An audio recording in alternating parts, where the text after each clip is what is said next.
एक बार प्रेम से बोलो राधे राधे, बोलो जय श्री कृष्ण। वेदव्यास जी ने भागवत जी के मंगलाचरण में भगवान को प्रणाम किया और भागवत जी का प्रतिपादित विषय रखा है। श्रीमद् भागवते महामुनिकृते किं वा परैरीश्वरः। जब श्रीमद् भागवत जी की शरण जब हमें प्राप्त हो जाती है तो किं वा परै, उसके बाद अब कुछ शेष नहीं। भागवत साधारण ग्रंथ नहीं है, और जब भागवत जी की शरण हमें मिल जाती है तो उसके बाद अब किसी की शरण में जाना कोई प्रश्न नहीं रह जाता, क्योंकि भागवत जी में ही सारा समाधान है। बोलो भागवत भगवान की जय। निगम कल्पतरो गलितम फलम सुखमुखादमृतद्रव संयुतम पिबत भागवतम रसमालयं मुहुरहो रसिका भुवि भावुकाः। भागवत जी में जितनी कथाएं हैं ये कपोल कल्पनाएं नहीं है, यही सारे वेदों का ही रस इसमें निकाल करके रखा है। जितने वेद हैं, वेद पढ़ने की हमारे को समझ नहीं है। वेद में बड़े बड़े स्वर लगते हैं, उद्दात अनुदात स्वरित ह्रस्व दीर्घ प्लुत, ये सब हमारी समझ से बाहर है। वेद मंत्र ब्राह्मण देवता आपके घर में आते हैं, पढ़ते तो हमारे को नींद आने लगती है, पंडित जी थोड़ा जल्दी जल्दी करो, जमाई आने लगती है। तो वेद मंत्र इतने जटिल है कि उसका रहस्य अच्छे खासे पंडित भी नहीं जान पाते। बोलो राधे राधे। जो ठीक सनातन परंपरा से शुद्ध विशुद्ध गुरुकुल परंपरा से पढ़ा हो, आजकल तो कई ऐसे भी चल रहे हैं कि धोती कुर्ता पहन लो तो ब्राह्मण बन जाओ। बोलो राधे राधे। तो ऐसे से सावधान रहना, बहुरूपीय बहुत घूम रहे हैं। शुद्ध सनातन गुरुकुल परंपरा से दीक्षित हो, वैष्णव हो, वेद पाठ जिसने अपने गुरुकुल में एक एक मंत्र जो है अपने गुरु से उच्चारण करके सीखा हो, ऐसे ब्राह्मण को ही अपने घर में पूजन करने बुलाएं। आजकल तो व्यावहारिक हमारा जीवन हो गया है, ये हमारे व्यवहार में आते हैं, चाहे भले उन्हें वेद पढ़ना ना आवे तो आप पूजा करवा दो, ऐसे करके काम हम चला लेते हैं। लेकिन ये उतनी उत्तम बात नहीं है। प्रेम से बोलो जय श्री कृष्ण। निगम का अर्थ है वेद। वेद की भाषा हम लोग नहीं जानते, पहले तो संस्कृत बोलते थे। भारतीय आर्य मर्यादाम देव भाषाम च वेद तुम। पहले सभी संस्कृत में ही वार्तालाप चलता था। यह देव भाषा है, देव भाषाम च वेद तुम। लेकिन धीरे धीरे धीरे हमने अपनी संस्कृति जब खो दी,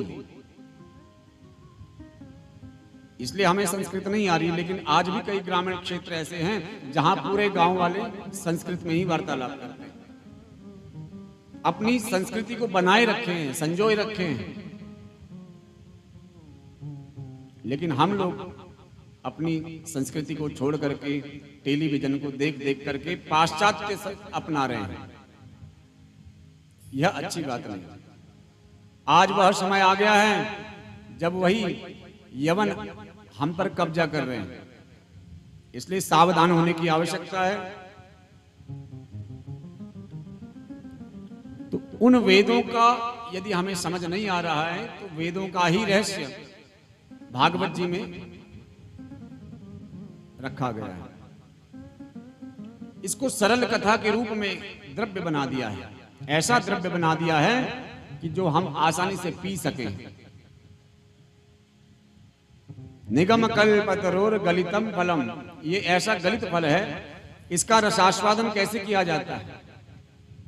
कानों से। क्योंकि शौनक जी ने पहले ही दिन कहा था कि हमें ऐसी कथा सुनाएं जो मम कर्ण रसायनम, जो मेरे कान में भीतर जाकर के रसायन बन जाए, औषधि का काम करे। तो ऐसे भगवान परमहंस वैराग्य रसिक से परिपूर्ण भगवान सुखदेव जी के मुख से गाया यह भागवत जी का गान।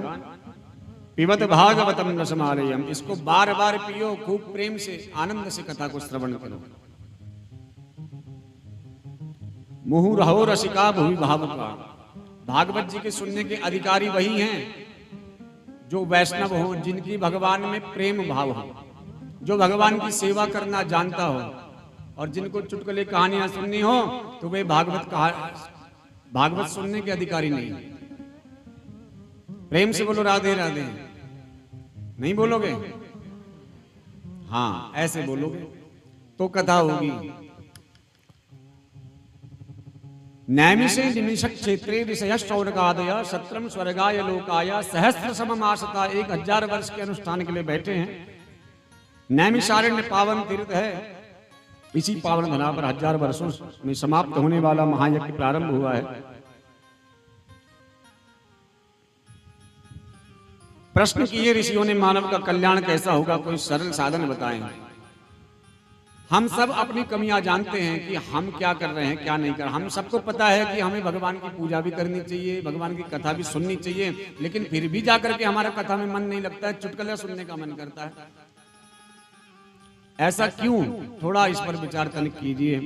मंदा सुमंदवतयो मंद भाग्यायुपत्रता, यही कलुषित प्राणियों का व्यवहार है। ये इसमें आपका और हमारा दोष नहीं है।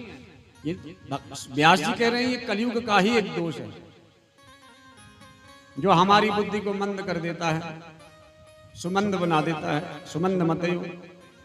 कलयुग के प्राणी हम लोग क्या हैं? व्यवहार में बहुत दक्ष हैं। एक दूसरे से रामा रामी, कोई हमें गलत साबित ना करें, अपनी दक्षता व्यवहार सिद्ध करने में बड़े निपुण हैं हम लोग। लेकिन प्राणियों के साथ जो है व्यवहार करने में तो दक्ष हैं, लेकिन भक्ति में सावधान नहीं है। यहां सावधान होते तो बेड़ा पार हो जाता। बोलो राधे राधे।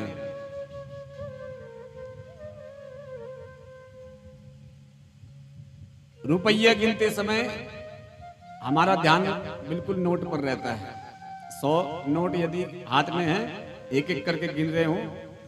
कोई अगर आपसे बात कर ले तो आप इशारा कर दोगे, उससे बात ही नहीं करोगे, और वो क्या कहे वो आपने सुना ही नहीं। जब पूरे नोट गिन लो तब बोलो अब क्या बोले थे भैया, हमने तो सुना ही नहीं। हमारा मन तो पूर्ण रूप से नोटों में लगा था। लेकिन जब माला जपते हैं, कथा सुनते हैं, तो हम सब कुछ सुन लेते हैं। सुनते हैं? माला जपते समय हम सब सुन लेते हैं। नोट गिनते समय हम कुछ नहीं सुन रहे हैं, तो यहां सावधान नहीं है। इसलिए माला जपते समय सब सुन लेते हैं, लेकिन नोट गिनते समय इतने दक्ष हैं, संसार में इतने दक्ष हैं कि कुछ नहीं सुनाई दे रहा है, वहीं आनंद आ रहा है। प्रेम से बोलो जय श्री कृष्ण। इसलिए इनके कल्याण के लिए सार क्या है? कोई ऐसा सार बताओ कि इनका कल्याण हो जाए। वयम तो नवित्रिप्यामा उत्तम श्लोक विक्रमी यक्षण बताम रस ज्ञानम स्वादु स्वादु पदे पदे।